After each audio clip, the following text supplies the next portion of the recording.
Oke, mari kita bahas sedikit tentang itu. Yang pertama, kita harus sadar bahwa Al-Quran ketika memilih suatu kata untuk menunjuk sesuatu itu sangat-sangat teliti, sehingga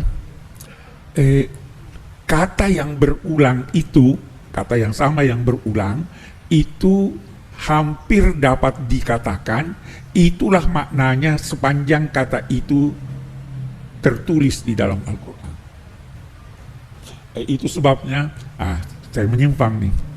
Saya ada menulis, saya tidak setuju pengajaran tafsir itu menjelaskan kandungan ayat. Maka saya mengusulkan sejak masuk di UIN, sejak saya di Makassar, saya katakan yang kita ajarkan itu arti kosakata. Bagaimana Al-Quran menggunakan kata itu. Sehingga kalau Anda menemukan kata itu di tempat lain, Anda sudah paham, oh ini begini. Bagaimana Al-Quran menggunakan in, idza, law. Pahamilah. In itu untuk sesuatu yang jarang atau diragukan terjadinya. Idza itu sesuatu yang pasti. Idza jaa nasrullah itu pasti datang, walaupun belum datang. Intan surullah yang surkum, ragukanlah pembelaan Anda terhadap Allah. Jadi selalu merasa, oh saya belum membela nih. Karena ada keraguan, tidak ada kepastian. Begitu seterusnya, banyak sekali. Nah, kita mari lihat soal Bani Israel ini. Kita dapat berkata secara umum bahwa ada 3 kata yang digunakan Al-Quran yang menunjuk kepada turunan Nabi Yakub. Ada 3 kata. Yang pertama Bani Israel. Anda akan temukan kata Bani Israel, kalau saya tidak salah ingat, sekitar 42 kali. Ada kata Israel 3 kali. Ada lagi Yahud. Itu juga keturunan. Ada lagi Ahlul Kitab. Itu juga. Itu paling tidak ada 3. Tetapi 3 ini berbeda-beda. Bani Israel pada dasarnya digunakan oleh Al-Quran untuk menunjuk keturunan Yakub sebelum masa Nabi Muhammad. Jadi dia tidak menunjuk, itu pada dasarnya, dia tidak menunjuk keturunan Yakub yang ada pada masa Nabi Muhammad. Itu satu bedanya.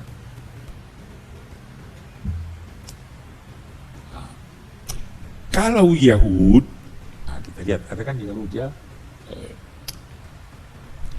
Yang pertama, Yahud itu menunjuk kepada turunan Yahuda. Nabi Yakub punya 12 orang anak. Salah seorang bernama Yahuda.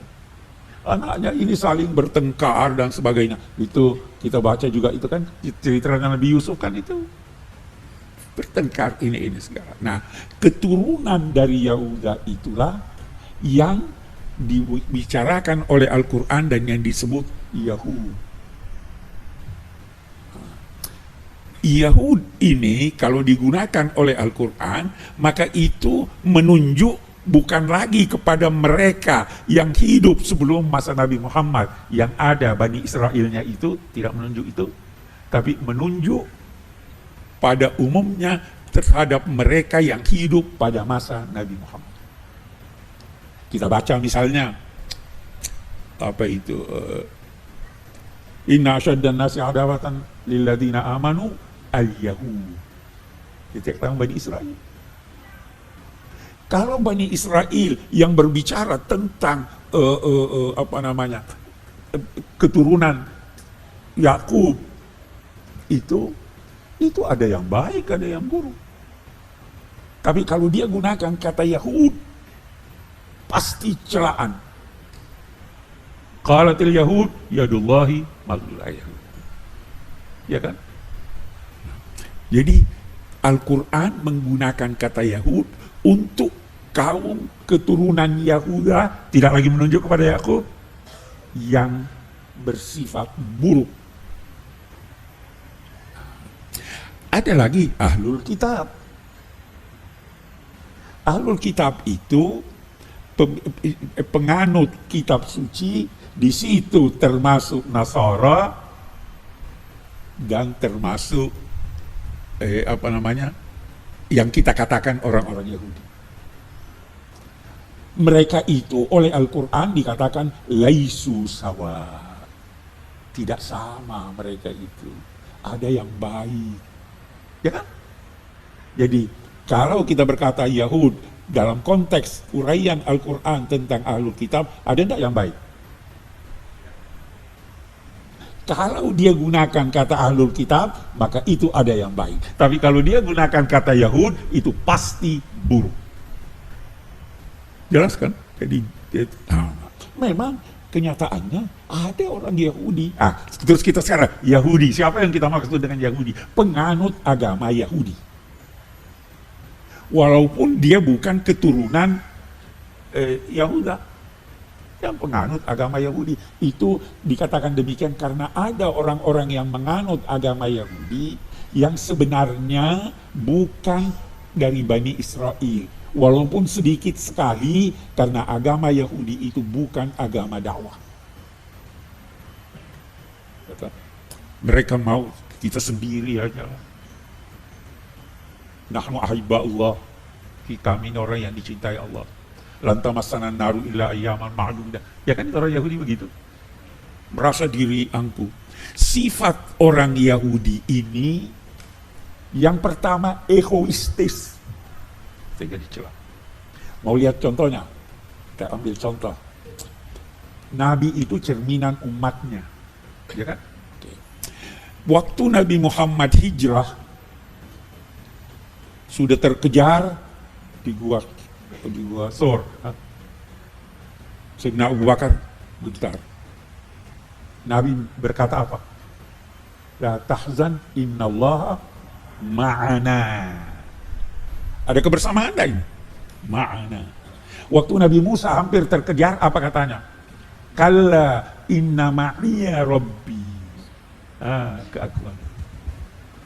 Dan mereka sifatnya yang kedua sangat materialistis. Itu sebabnya Al-Quran kecam mereka. Sangat materialistis. Semua mau dilihat dengan nyata. Nabinya pun, Nabi Musa alaihissalam yang kita agungkan, yang kita hormati itu, pernah satu ketika bermohon kepada Tuhan, Rabbi arini anzur ilaik. Dia mau, kalau materialistis, mau semuanya materi, mau semuanya teraba, teriak. Ij'al lana ilahan kama lahu ilah. Jadi kan, ini dua sifatnya. Itu sebabnya, atau itu salah satu sebab mengapa mereka dikecam. Tetapi, kita lihat lagi sekarang bagaimana Islam berhadapan dengan orang Yahudi yang ini. Kan kita katakan tadi ada yang baik. Ada istri Nabi orang Yahudi, ada nggak istri Nabi orang Yahudi? Sofia, istri Nabi orang Yahudi. Ada Abdullah bin Salam, itu orang hebat Yahudi. Mukhairib, itu orang hebat Yahudi. Tetapi kesan umum kalau Yahudi itu jelek. Sehingga kita lihat nanti ada ayat itu, wala takun lil khainina khasima. Itu ayat turun karena ada seorang muslim mencuri. Pemilik itu mencari barang curiannya, terus orang muslim yang mencuri ini berkata, yang curi itu orang Yahudi itu. Ya kan? Ya bohong. Nabi sebagai manusia itu cenderung hatinya membenarkan ini muslim nih, pasti tidak bohong. Padahal dia bohong. Orang Yahudinya tidak mencuri. Turun ayat yang menegur Nabi. Wala takun lil khainina khasima. Jangan bela orang yang khianat. Dalam hal ini Muslim. Dan merugikan Yahudi yang secara umum kamu anggap buruk. Jadi, kalau orang Yahudi baik, boleh tidak kita bela? Nah, ini hati-hati nih. Ya kan? Apa itu ayat yang lain itu wala yajrimannakum syana'an qaumin ala alla ta'dilu i'dilu wa aqrabu littaqwa. Jangan sampai kebencianmu kepada satu kaum menjadikan kamu tidak berlaku adil. Ini satu lagi Israel ini yang lucu ini Israel ini. Kalau kita bahas artinya. Saya pernah baca tadi di mobil, saya cari ulang, tapi tidak dapat. Sampai Caca bilang, mari Caca carikan. Saya pernah baca di Perjanjian Lama, kisah mengapa Nabi Yakub dinamai Israel. Kan Israel itu sebenarnya Nabi Yakub. Nah, kalau di Perjanjian Lama, saya cari, tolong kalau itu katanya, pernah Nabi Yakub berhadapan dengan Tuhan dalam bentuk malaikat. Yusari dia bergulat, malaikat kalah, maka dia dinamai Israel yang mengalahkan Tuhan. Katanya sudah mau itu ketawa. Itu yang saya sebenarnya tadi mau cari itu, saya mau tunjukkan itu di mana. Jadi sudah mau kalah terus katanya Nabi Yakub berkata, saya tidak lepas kamu kecuali kalau kamu berkati saya. Maka Tuhan memberkati dia. Oke. Maka dia dinamai Israel, sosok yang mengalahkan Tuhan. Ini kan tidak masuk di akal nih. Yang ulama-ulama Islam berkata, Isra itu berarti kesayangan. Bisa juga berarti hamba. Il itu artinya Tuhan. Jibrail, Israfil. Ya, Israel hamba kesayangan Allah. Nabi Yakub alaihissalam. Nah, itu Yahuda kepala satu Ahlul Kitab. Oke, saya mau. Sekarang mari kita masuk pada bahasan yang lebih sempit. Yahudi banyak. Ada yang baik, ada yang buruk. Sampai sekarang ada seperti itu. Yahudi yang sifat-sifatnya seperti kita ketahui ini, materialistis, sangat kikir. Itu orang Yahudi sangat kikir. Sampai-sampai ada joke di Mesir. Katanya ada satu anak Yahudi, orang tuanya meninggal. Harus dikubur, ya kan? Maka untuk dikubur perlu tanah. Bagaimana tanahnya? Ya orang tuanya katakanlah 1,60 meter, 1,70 meter, ya tanah paling tidak. Jadi karena dia kikir, dia bilang apa? Udahlah, tanam orang tua saya berdiri supaya tidak terlalu mahal itu tanah. Itu joke. Ada yang baik, ada yang buruk. Sifatnya seperti itu. Sehingga jauh sebelum ini orang Yahudi itu sangat dibenci. Sangat populer itu zaman Hitler, di mana Yahudi harus dibunuh. Sehingga orang-orang Yahudi ini terpencar-pencar di Eropa, ada ke Yunani, ada ke mana, ada ke Perancis, ada ke Inggris, ada ke Rusia. Sehingga karena terpencar, mereka ingin bersatu. Mereka ingin punya negara.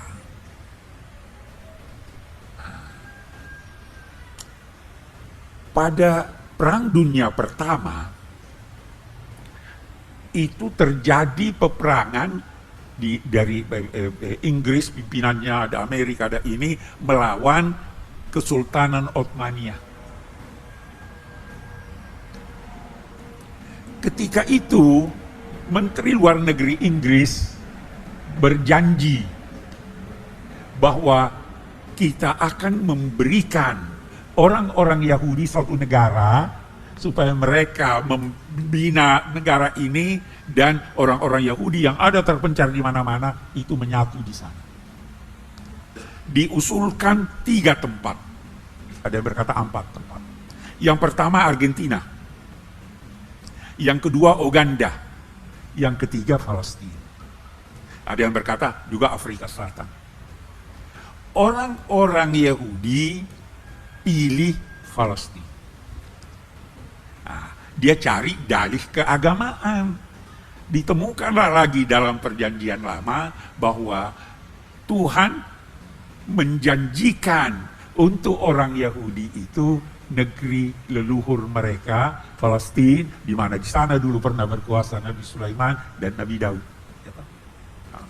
Tetapi kalau kita baca perjanjian lama, maka kita menemukan bahwa janji Tuhan itu kepada Nabi Ibrahim, bahwa keturunanmu itu diberi janji negeri di tidak ada sebutan Palestina dalam Al-Quran, yang ada Al-Ardil Muqaddas, negeri yang suci.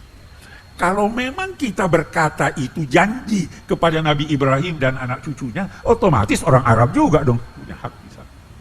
Ya kan? Tapi mereka tidak mau akui orang Arab sebagai anaknya Ibrahim. Kenapa? Ya, itu kan Ibrahim kawin dengan perempuan budak. Anak keturunan itu bukan ditentukan oleh bapak, oleh ibu. Ibunya budak, bukan anaknya Nabi Ibrahim. Itu alasan mereka. Nah, jadi enggak ini. Tapi kalau kita tidak, itu anak Nabi Ibrahim mestinya ini. Betapapun Inggris sekutu menang melawan Ottomania. Ada negeri-negeri Islam yang punya ambisi, negeri-negeri Arab punya ambisi. Yordania punya ambisi mau luas. Mesir punya ambisi mau jadi pemimpin negeri-negeri Islam. Itu kata sementara ulama. Itu sebabnya yang paling dulu mengakui Indonesia itu Mesir. Karena dia mau, kita tidak mau bahas tentang itu. Bisa benar, bisa salah. Tapi yang penting, karena Inggris sudah menjanjikan negara buat Palestina, maka begitu Ottomania kalah, dia katakan ini buat Palestina. Tetapi sebenarnya dalam janji itu terkesan bahwa itu harus hidup berdampingan antara orang Arab dan orang ini. Tetapi kacau. Inggris keluar dari Palestina, meninggalkan, biarin aja ini berkelahi. Orang-orang masyarakat Arab, negeri-negerinya bingung sendiri, lantas menyerang. Tetapi kalah dalam perang.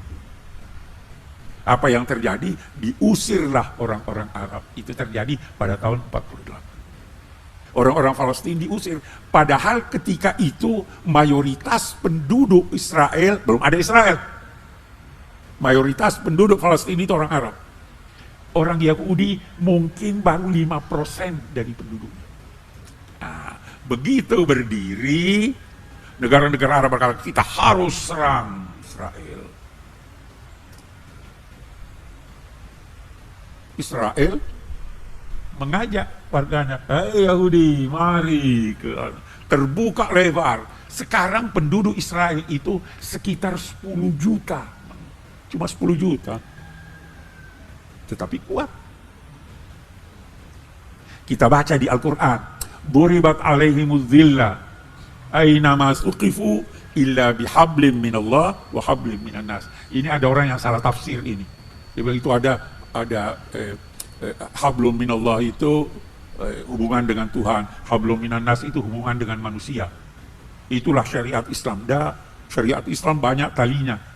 Ada hablum minallah, ada ya?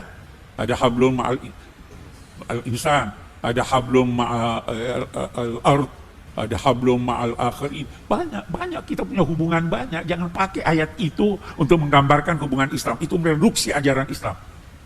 Apalagi itu dia katakan hablum min. bukan hablum ma'ah, tali yang terulur dari Allah.